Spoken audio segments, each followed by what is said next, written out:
¿Tenemos una Biblia? Pongamos nuestra mano sobre ella o tomémosla con la mano derecha, pongámosla en alto y digamos: la palabra de Dios contenida en este libro es la verdad que acepto creer, es la enseñanza que me comprometo a seguir y es la esperanza que me atrevo a confesar. Nada me impide recibirla, nadie me evitará que la haga parte de mi vida y por ningún motivo dejaré de proclamarla.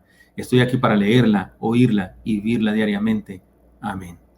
Señor Santo, habla nuestras vidas, por favor, bendícenos a mis hermanos y a mí, lo que nos tengas que decir hoy, Señor, lo que quieras que aprendamos, que entendamos, que recordemos y por supuesto que vivamos, dínoslo, Dios, por favor.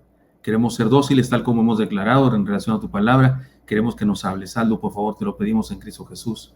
Amén. Amén. Bueno, me corresponde ahora, hermanos, compartir la palabra del Señor. Doy gracias a Dios por el hermano Elí, que nos compartió dentro de la serie basada en la carta de Pablo a los Efesios, que dijimos que es una carta circular. En realidad es una carta circular a las iglesias de Asia Menor, pero el pastor de Éfeso se la adjudicó para que fuera muy pertinente y tuviera cierta autoridad especial para los de su iglesia, pero es una carta para nosotros también entonces. Pero el hermano Elí nos habló de una serie de mensajes no basados en este pasaje, el sí de Dios, y fue impresionante, fue de mucha edificación. Y bueno, seguimos adelante con la serie. Ahora me corresponde a mí, aunque, insisto, como he dicho en otros momentos, en otros cultos, el hermano Eli seguirá participando, por supuesto. Aquí nos turnaremos el uno y el otro para seguir compartiendo con ustedes la enseñanza.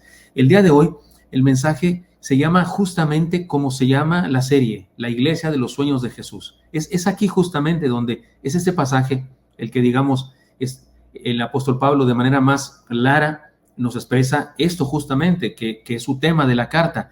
La Iglesia de los Sueños de Jesús, Efesios capítulo 1, versículos 15 al 23. ¿Recuerdan esta historia? La hemos contado ya, me parece que en los mismos sermones de esta serie, no estoy seguro, pero creo que sí. De cualquier manera, es indispensable que ahora se los diga una vez más. Un joven pastor recién salido del seminario se sentía triste por su poco éxito en las iglesias a las que había ministrado, porque graduó del seminario y bueno, fue a una iglesia, pero no le fue bien, y después fue a otra iglesia y tampoco le fue bien, y así andaba de iglesia en iglesia. Y bueno, él se sentía muy orgulloso, recién graduado del seminario, se sentía muy feliz de manejar el griego, el hebreo, palabras domingueras de la teología, esas cosas, y pues pero no le iba bien en las iglesias que había ministrado, y duraba muy poco tiempo en ellas, y muy a menudo salía con el corazón herido, con malas relaciones interpersonales, es decir, un poco peleado o un mucho peleado y esas cosas. Y otro de sus compañeros, un colega, un compañero de ministerio, le dijo: oye, ¿por qué duras tan poco en cada iglesia? A lo que él dijo: no he encontrado una iglesia que me convenga. Ando buscando la iglesia de mis sueños. Dijo: ando buscando la iglesia de mis sueños. Quien le había hecho esta pregunta era un pastor y con cierta experiencia, más experiencia que él. Así que le dijo: oye, joven pastor, ¿por qué no aceptas la voluntad de Dios para tu vida en tu próximo ministerio? Y te quedas ahí esforzándote, luchando y venciendo los obstáculos que tengas que superar. Y ministras y trabajas y sirves a la congregación para hacer de esa congregación la iglesia de los sueños de Jesús. Ojo con eso, hermanos. Ojo con esa idea egocéntrica que tenemos a veces los seres humanos y que andamos buscando una iglesia que nos convenga, la iglesia de nuestros sueños, cuando deberíamos buscar la iglesia de los sueños de Jesús. ¿Sabe a qué me recuerda esto? ¿Sabe a qué me recuerda? Déjeme ponerlo también como ilustración. A esos jóvenes que son solteros, no tienen novia o no tienen novio, y oran al Señor para que les dé un novio o una novia, y van en ocasiones con el pastor, con un consejero de jóvenes, y le dicen: oiga, pues quiero que ore por mi novia, y yo quiero que Dios esté preparando a mi futura esposa. Le pido a Dios que Él la esté preparando, que la esté haciendo así como yo la necesito. Me gustaría que fuera muy guapa, que fuera muy inteligente, que fuera tierna conmigo, que me concediera mis deseos, que me comprendieran mis problemas que tengo. Oiga, alguna vez que alguien me dijo eso, yo le dije: oiga, está lindo que usted ore por la que va a ser su esposa, pero ¿por qué no ora usted mejor para que usted se convierta en el joven que esa muchacha necesita? ¿Por qué en lugar de pensar egoístamente que Dios prepare a esa muchacha, por qué no pide a Dios que Dios lo prepare a usted para esa muchacha? ¿Por qué no le pide a Dios, Señor, hazme un caballero, hazme un hombre lleno de amor, de pasión, de ternura, de comprensión? Y que cuando me des una compañera, yo la comprenda, y yo la ame, y yo trate de suplir sus necesidades. ¿Por qué no pides así? Así que cuidado, porque de repente somos así medio pediche, se diría acá en México, pilín, que se diría en Chihuahua, así se dice pilín, que cuando alguien pide mucho, y pedimos para nosotros. Bueno, basado en esta ilustración que le dice el pastor viejo al joven, ¿por qué no mejor trabajas, aceptas la voluntad de Dios y luchas por hacer de esa congregación la iglesia de los sueños de Jesús? Basado en eso, me parece que podemos ir a este pasaje del apóstol Pablo, que se encuentra todavía en el capítulo 1 de Efesios, pero ahora versículos 15 al 23. ¿Y por qué no nos preguntamos cómo es? ¿Qué características debe tener? ¿Cómo debe ser la iglesia que sueña el Señor? Disculpen que ahora voy a estar tomando agua, porque saben que acá es un ambiente muy seco y además, por razones de salud, debo tomar agua para después no ponerme ronco. ¿Recuerdan ustedes? Preguntémonos, ¿cómo debe ser? Si usted y yo queremos ser, y espero que sí, la iglesia de los sueños de Jesús, yo anhelo eso como pastor, pido a Dios que Oreb sea la iglesia de los sueños de Jesús.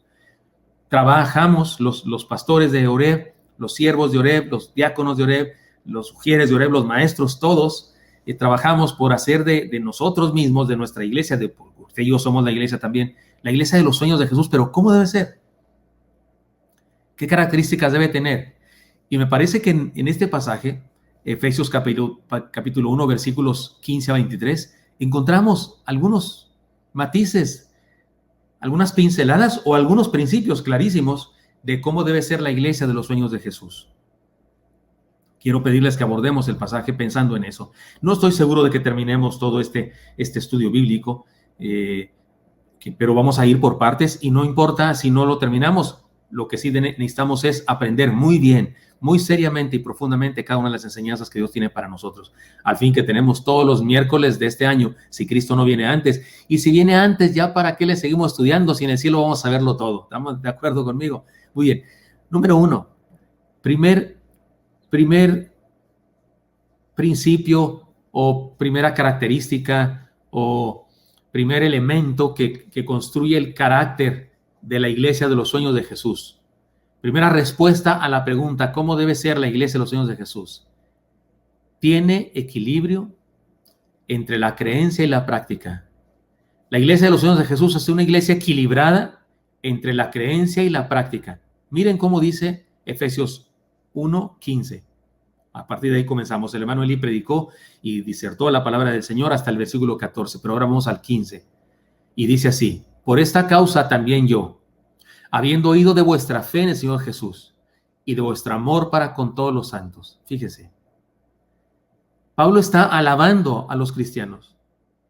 Y si lo está alabando, en la alabanza se encuentra seguramente una característica buena de la iglesia de los sueños de Jesús. Porque un reproche sería un error, una falta, un área, ¿cómo se dice ahora en la administración moderna? Un área de oportunidad, ¿no? Se dice. Un área de oportunidad, un defecto o algo que falta, algo que está incompleto. Pero aquí Pablo está alabándoles. Entonces, la alabanza definitivamente nos señala una de las primeras características de la iglesia de los sueños de Jesús. Y dice Pablo, otra vez le leo para hacerlo notar. Por esta causa, también yo, habiendo oído de vuestra fe, habiendo oído de vuestras creencias, habiendo oído de vuestra confianza en Dios, habiendo oído de todo lo que saben acerca de Dios. Y luego dice, y de vuestro amor para con todos los santos. Dos elementos indispensables que deben estar en equilibrio en la iglesia. La creencia y la práctica. Vuestra fe y vuestro amor, podemos decirlo así. Es decir, un equilibrio entre la fe y las obras, entre el saber y el hacer, entre la teología y la vivencia. Todos ustedes que han llevado Venid y Ved, si alguno de ustedes no ha llevado Venid y Ved, pero está ahora en membresía, que bueno, dentro de poco estará en Venid y Ved y va a tomar el módulo 1, 2, 3, son 7 módulos, son 72 lecciones en total.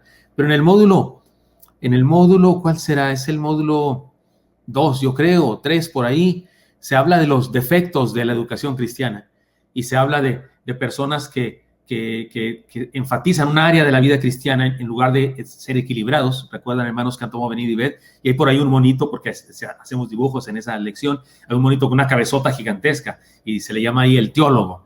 ¿Quién es el teólogo? El que sabe muchas cosas, sabe muchas cosas, sabe palabras domingueras y estudia mucho, va a todos los cursos, se mete a todas las clases, etcétera, etcétera, pero es frío, no tiene buenas relaciones con los demás y no hace mucho, nomás sabe, come, su mente se asimila conocimientos, pero ni siquiera los pone en práctica. Hay por ahí otro personaje al que le llamamos corazón ardiente, y es un corazón así con ojos, es una persona muy emocional, muy emotiva, siempre está llorando y emocionada y diciendo cosas tiernas y demás, llena de sentimientos y emociones, aunque no sabe nada de la palabra del Señor, no entiende bien la doctrina del Señor, ni nada, pero siente. El otro sabe, esta persona siente, y luego hay otro al que llamamos el obrero. El dibujo tiene unas manos muy grandes y unos pies muy grandes, y este se la pasa haciendo cosas, siempre está haciendo cosas. Es más, ni durante el sermón está quieto, ni siquiera el sermón puede estar sentado escuchando la palabra del Señor, no, tiene que estar de pie haciendo cosas, y se inventa trabajos que hacer, porque lo que hace, lo que quiere en la vida es hacer. Hay gente así, ¿no es cierto? Yo conozco gente así, hermanos y hermanas así, que se inventan cosas que hacer y se salen del culto. Ahí en el Gran Foro se salen del culto para ir a hacer algo porque no tienen la paciencia de estar escuchando la palabra del Señor. Pero aquí Pablo nos habla de equilibrio entre la fe, nuestra creencia, nuestro concepto de Dios, nuestro conocimiento de quién es Dios y qué quiere, y por otro lado, nuestras acciones, nuestro actuar, nuestro hacer, nuestro servicio. Una iglesia de los sueños de Jesús es equilibrada entre la fe y las obras, entre lo que sabe y lo que hace. Dicho de otra manera más elegante, entre la teología y la vivencia, entre lo que sabemos y lo que vivimos todos los días. En el mundo evangélico global, entre denominaciones, me parece que es un error, pero hay quien hasta le pone a cada denominación así como una característica. Alguna vez fui a una reunión así interdenominacional y, bueno, me dieron el papel de ser el que sabe cosas. No, los bautistas, estudian mucho los bautistas, a ver, que el hermano Gilberto nos conteste, él es bautista, pero cuando se trataba de asuntos prácticos, le decían, un hermano pentecostés, los pentecostales esos trabajan con muchas ganas. Es un error, no creo que sea cierto, no creo que sea así. Sin embargo, si así fuera, si hay iglesias que enfatizan solamente el conocimiento intelectual y otras iglesias que enfatizan solamente la expresión vivencial, solo hacen y actúan y no sé qué, sin conocimiento, me parece que estamos en un error, y algunas pura emoción, me parece que estamos en un garrafal error. La iglesia de los sueños de Jesús es una iglesia que canta, que llora, que se emociona, que dice palabras tiernas, que conoce la palabra de Dios a profundidad, que entiende la Biblia, que entiende el por qué dice lo que dice la palabra del Señor, pero que hace también, que ama, que ministra, que actúa, que hace cosas. Hay equilibrio entre la fe y las obras, entre el saber y hacer, entre la teología y la vivencia. Me parece que podemos decirlo de otra manera. No se puede tener solo una cara de la moneda. Si tienes fe, tienes obras. Santiago lo dice. Santiago, está clarísimo. La epístola de Santiago está clarísimo. Que alguien dice que tiene mucha fe, pero no tiene obras, no tiene nada. Su fe está muerta.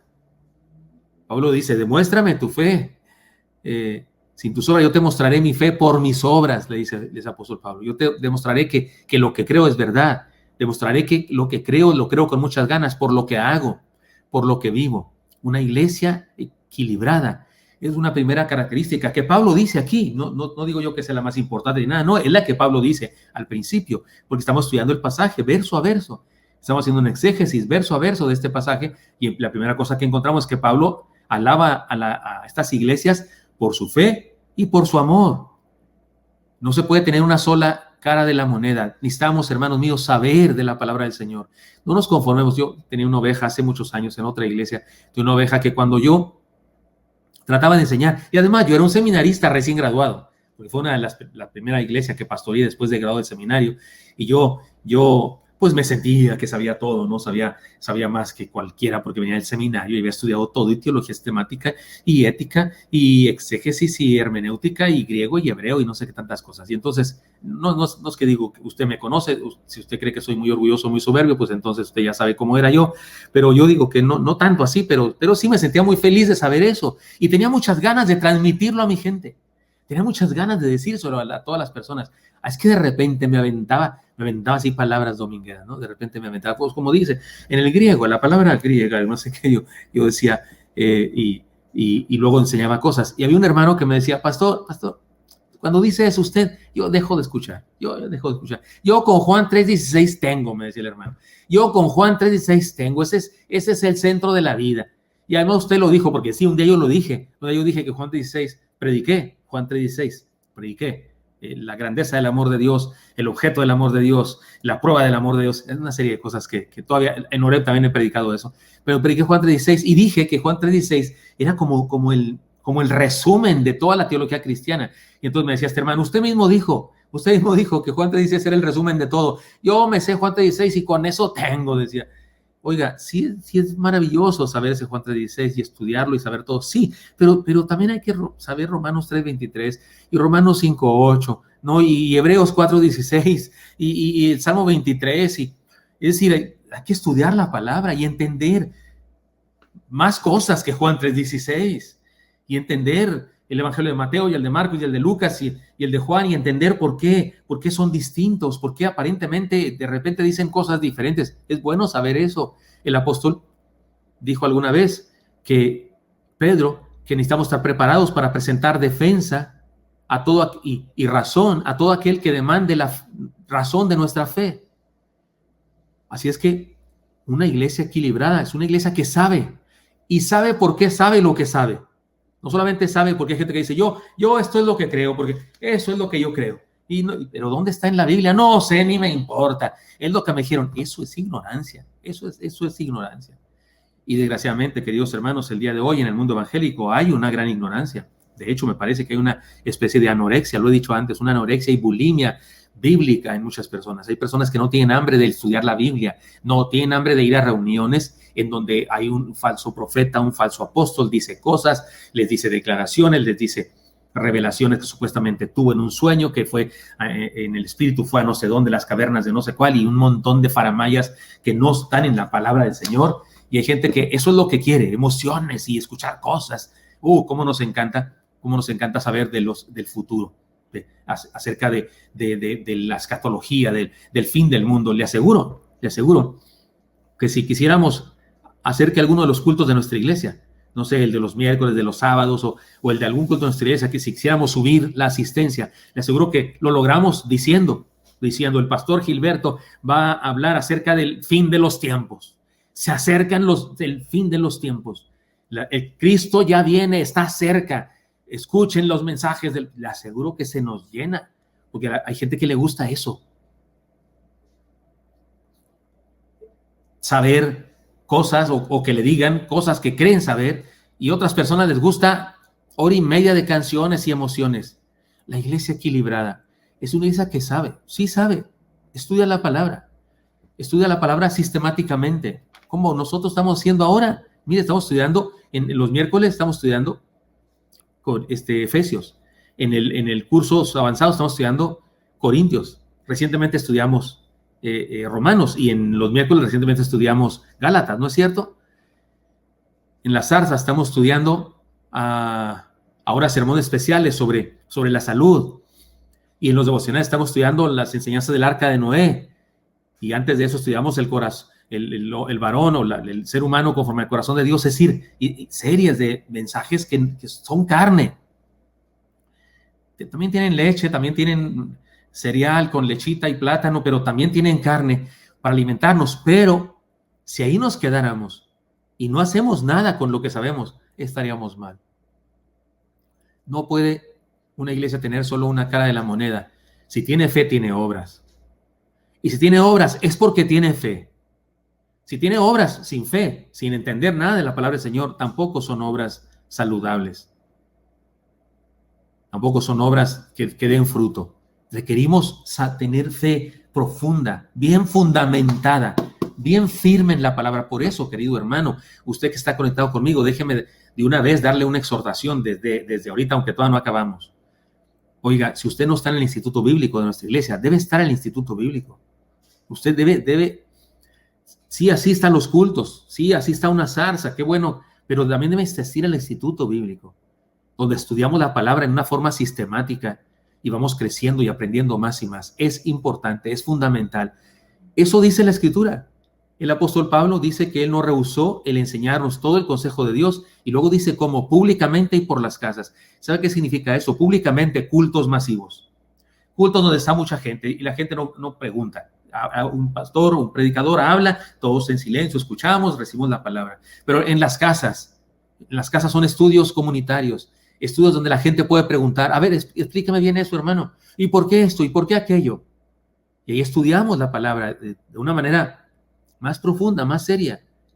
La verdad que sí, porque ahí podemos preguntar, ahí podemos salir de dudas. Cuando el predicador nos deja una duda, no podemos salir de dudas porque pues, no le podemos preguntar, no podemos interrumpir. Pero, y no es que no podamos porque sea pecado o algo, no, pero es que hay otros 1000 ahí juntos, y si todos van a hacer las preguntas, imagínense, pues no hay sermón.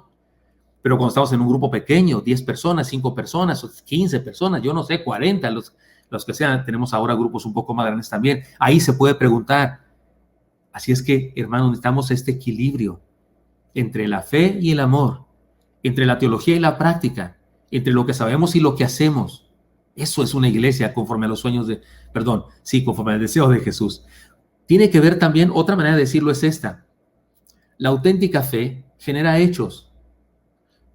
La fe que no genera hechos es pura superstición. Es pura superstición. Cuidado con eso. La auténtica fe, la auténtica creencia, la auténtica enseñanza sobre quién es Dios. Creo que no lo dije al principio, debí decirlo. La palabra fe, en este contexto, me parece que el apóstol Pablo la usa para referirse a las creencias. Así como en Efesios también, cuando dijo un Señor, un bautismo, un Padre de todos, ¿se acuerdan? Dijo una fe. Y por una fe significa una misma creencia, una misma doctrina. Fe en algunas ocasiones aparece como sinónimo de doctrina, como sinónimo de creencias. La auténtica fe, la auténtica doctrina sana, la auténtica creencia sana en el corazón, tiene hechos. La otra, la que no genera hechos, es superstición. O es memorización de cosas. O es apantallamiento del cerebro nada más. Perdonen que esa palabra inventada o esa frase inventada. Otra cosa que decía al respecto, la fidelidad que pretende tener el ermitaño lo aleja de los hombres. ¿De qué sirve eso? En la antigüedad hubo algunos que se apartaban, se iban supuestamente para estudiar, a través de la mística, a través de la meditación, a través de la oración, estar apartados de los hombres, lejos de los seres humanos, lejos del pecado, lejos del bullicio y esas cosas y de la falsa sociedad, como dice una canción por ahí, y se apartaban y supuestamente crecían y adquirían conocimientos, pero yo digo, ¿y qué hacían con esos conocimientos? A solas allá, hablaban con su cacerola de comida, ¿con qué? Hubo uno que se subió a una torre y se encerró durante 32 años en una torre. No bajó de la torre, no salía de ahí. Ahí en esa torre, en unos cuantos metros cuadrados, ahí estuvo encerrado por años, supuestamente estando en comunión con Dios. ¿Y a qué horas puso en práctica la regla de oro? Así pues, todas las cosas que queráis que los hombres hagan con vosotros, haced así vosotros con ellos, así también haced vosotros con ellos. ¿Dónde aplicó esa regla de oro si está solo, encerrado en la torre?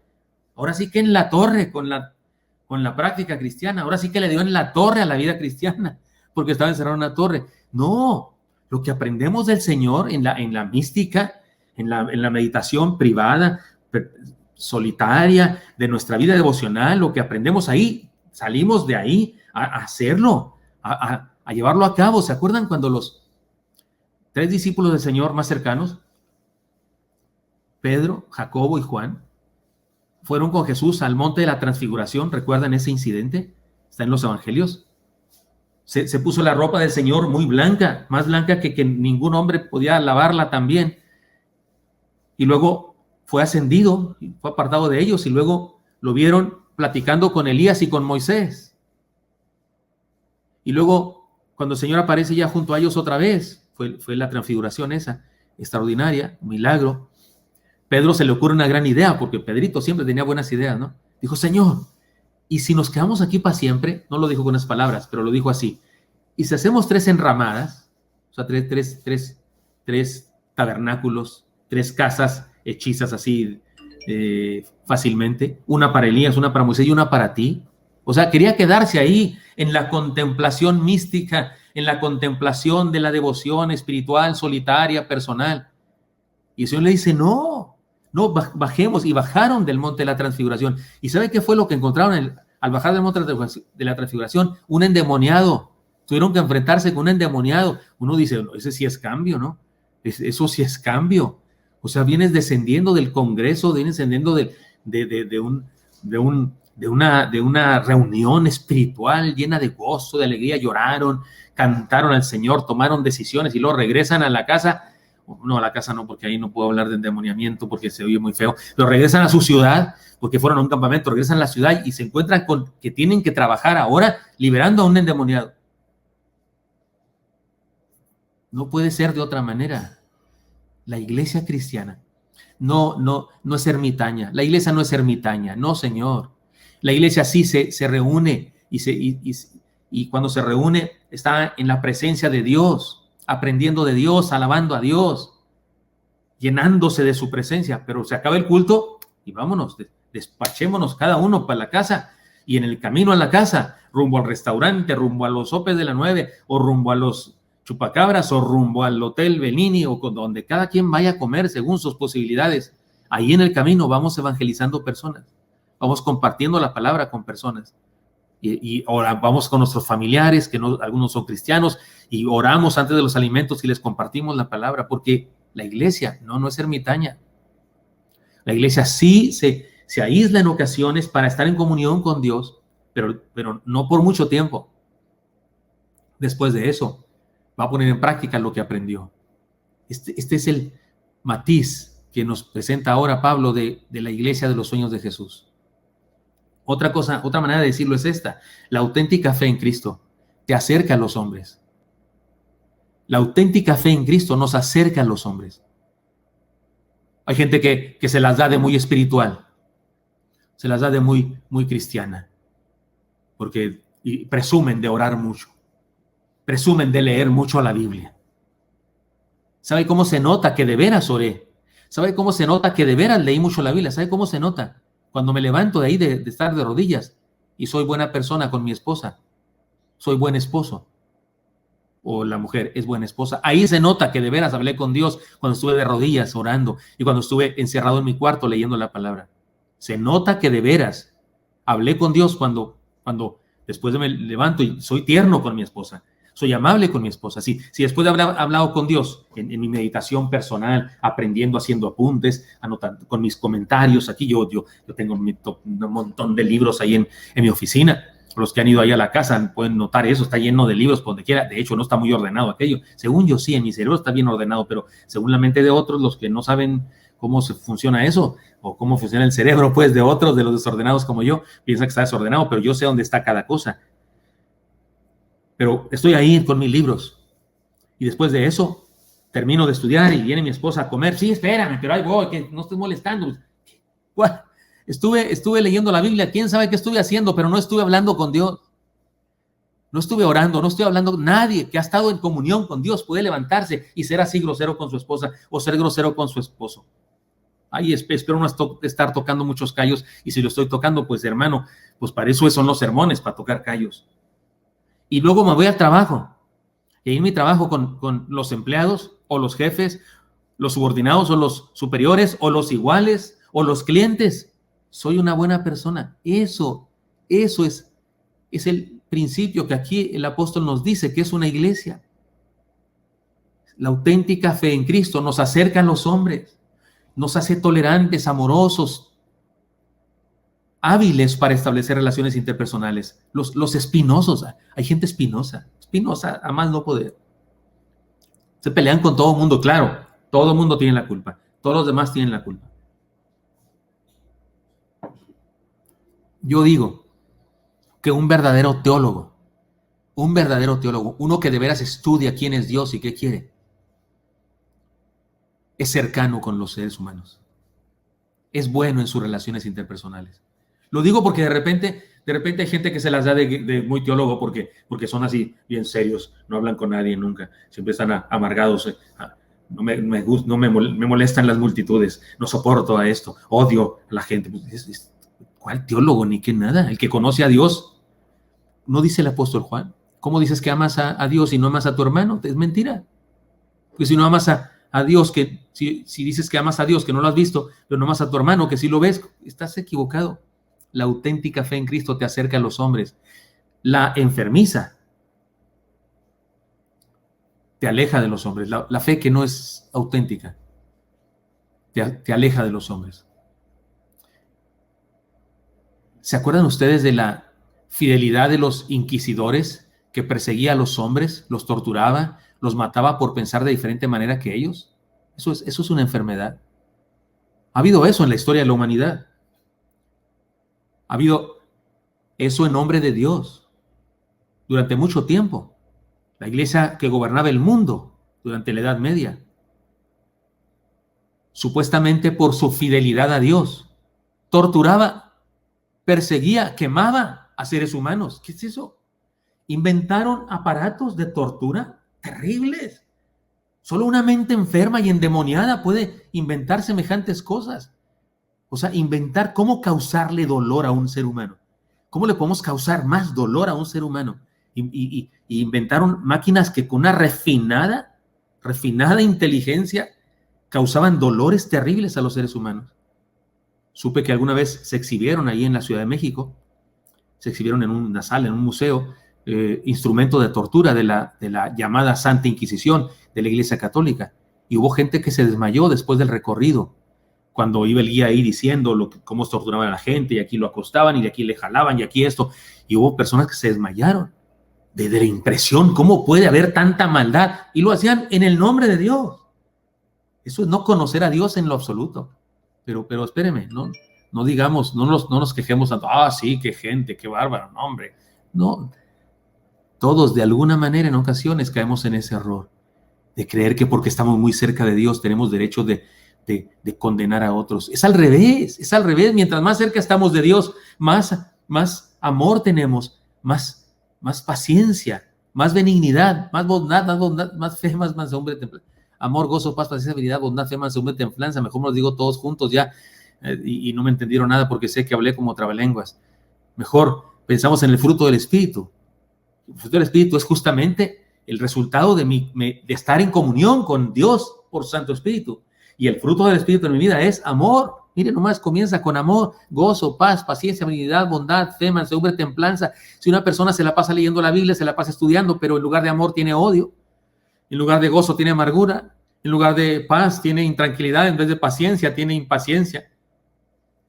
Amor, gozo, paz, paciencia. En lugar de benignidad tiene juicio, en lugar de bondad tiene maldad, en lugar de fe tiene duda, en vez de mansedumbre tiene insensatez, y en lugar de templanza es intolerante, intemperante, apenas lo tocas y ya está gritando. Perdóneme, pero una persona así no conoce nada del Espíritu Santo, ni conoce al Espíritu Santo, ni el Espíritu Santo llena su vida. Cuidado entonces con eso. ¿Cómo es la iglesia de los sueños de Jesús? Esta primera enseñanza, que me parece que es la única que vamos a estudiar porque nos ha dado para reflexionar un buen rato. ¿Cómo es la iglesia? Una iglesia equilibrada entre lo que cree y lo que vive, entre su confianza en Dios, entre sus conceptos acerca de quién es Dios y sus acciones diarias. Hay quien, queriendo ser fiel, desprecia a los que considera menos leales que él. ¿Cómo va a ser eso? O sea, queriendo ser fiel a Dios, desprecia a los que considera menos fieles. Si de veras soy fiel a Dios, entonces considero, no desprecio, considero a los que no están pudiendo ser fieles a Dios, a los que andan por el mal camino. Entonces, pero si soy fiel a Dios, entonces quiero ayudar a esas personas, porque Dios quiere ayudar a esas personas. Dios quiere salvar y transformar a esas personas. Y entonces yo, si de veras soy fiel a Dios, tengo un corazón que late al ritmo que late el corazón de Dios. Y entonces anhelo lo que Dios anhela. De hecho, de eso se trata la oración cuando el Señor Jesucristo dijo, si todo lo que pidieres en mi nombre, no significa que toda oración al final debemos decir en el nombre de Cristo Jesús. Y no hay problema que digamos el nombre de Cristo Jesús al final, no hay problema que lo digamos, la mayoría lo hacemos. Pero cuando Jesús dijo que pidiéramos en su nombre, no se refería a que al final de la oración dijéramos que era en su nombre. No, se refería a que de veras fuera en su nombre, aunque no lo dijéramos. ¿Y qué es fuera en su nombre? Que pidamos lo que Él pide, que nuestros deseos sean los de Él. La mejor manera de traducir eso es la oración de Jesús en el huerto del Getsemaní. Pero no se haga mi voluntad sino la tuya. Eso es pedir en el nombre de Jesús. Es pedir que se haga la voluntad de Dios y no la nuestra. No es una fórmula mágica que al final decimos, Señor, quiero sacarme la lotería. Voy a comprar un boleto de lotería. Por favor, Señor, que me lo saque. Lo pido en el nombre de Cristo. Me lo tengo que sacar porque ya pedí en el nombre de Cristo. La pregunta es, ¿Dios quiere que te saque la lotería? ¿Es la manera como Dios quiere bendecirte, que te saque la lotería? ¿Es la manera como quieres, rápida, fácil, de que Dios te bendiga? Porque si Dios quiere hacerlo, lo hace. Pero es lo que quiere, porque si pides lo que Dios quiere, dice que Él te contesta. Pero a lo mejor estás pidiendo lo que tú quieres, lo que yo quiero. Entonces no hay garantía que nos va a contestar. ¿Está claro esto? Hay quienes, queriendo ser fieles, desprecian a los que consideran menos leales que Él, cuando debería ser al revés. Si soy fiel, entonces amo a los que están batallando por ser fieles y trato de ayudarlos a los que están luchando por ser fieles y me convierto en su maestro, en su discipulador, en su animador, en su porrista para que lo logren. Como pastor, deseo que pasen por mi oficina toda clase de personas. No importa su nivel de espiritualidad, todos son dignos del amor de Dios y de mi amistad. Que no se diga fiel quien por agradar a Dios desprecia a un hermano. Esto no puede ser. El apóstol, mire, otra vez leamos la alabanza que él llevó a cabo. Por esta causa también yo, habiendo oído de vuestra fe en el Señor Jesús y de vuestro amor para con todos los santos. Digámoslo con otras palabras. Yo, habiendo oído de cuán firmes son sus convicciones religiosas, habiendo oído yo de cuán firme está su doctrina, y también he oído de cómo se comportan y cómo aman. Eso está diciendo Pablo. Y por esa causa ora por ellos más y más, y por eso los alaba, porque así es la iglesia de los sueños de Jesús. La iglesia verdadera de los sueños de Jesús se caracteriza por ser fiel a Cristo hasta actuar a favor de los hombres. La iglesia que es fiel a Cristo, se le nota que es fiel a Cristo hasta actuar a favor de los seres humanos. Así que, hermanos míos, si eres de la Iglesia Bautista Oreb, hermano, te invito, hagámoslo juntos. Pidámosle perdón, porque tal vez no somos exactamente así todos en Oreb y no siempre somos así. Pidámosle perdón y luego pidámosle, más bien ofrezcámosle nuestra decisión, nuestra convicción, nuestra pasión de que sí, vamos a seguir estudiando su palabra profundamente. Vamos a ser una iglesia que estudia su palabra, pero hermano que no estás en el instituto, échanos la mano, éntrale a eso, porque debo decirles que no, ni siquiera el 50% de los miembros de nuestra iglesia están en el instituto bíblico, ni siquiera el 50%, mucho menos que el 50%. Y yo quisiera que estuviéramos estudiando la palabra del Señor a profundidad, no sé, el 80% de los miembros de la iglesia, pero no es así, no es así. El porcentaje de los que estudiamos en Venid y Ved, en membresía, en cursos avanzados, incluso en las zarzas, no llegamos al 50%, pero para nada, mucho menos antes del 50%. Es que necesitamos que tú, hermano, que solo asistes al culto del domingo o del sábado, pero que no estás en el instituto, por favor, éntrale. Es más, no por favor, no, porque no me haces un favor a mí, te haces un favor a ti, por favor para ti, para tu beneficio. Y sí, sigamos aprendiendo la palabra del Señor y sepamos el porqué de las doctrinas y no nos dejemos llevar por las tradiciones y las modas del momento de la apostasía que hay en el mundo. No nos dejemos llevar, mantengámonos en su palabra. Pero no nos quedemos ahí en solo saber la verdad. No, Señor, hagamos, amemos, sirvamos, compartamos con otros. No solo el mensaje del evangelio con folletos y con palabras evangelizadoras, no, con hechos evangelizadores. Y por hechos evangelizadores me refiero a servicio, amor, comprensión para la gente. Acuérdense que el libro de los Hechos no es el libro de los dichos, ni es el libro de los conceptos, es el libro de los hechos. La iglesia del primer siglo actuaba por lo que sabía. Así es que la iglesia verdadera de los sueños de Jesús se caracteriza por ser fiel a Cristo hasta actuar en favor de los hombres. Primer característica de la iglesia de los sueños de Jesús: tiene equilibrio entre la creencia y la práctica. Aprendamos más y más de la palabra y que se nos note en nuestra forma de amar, en nuestra forma de servir al prójimo.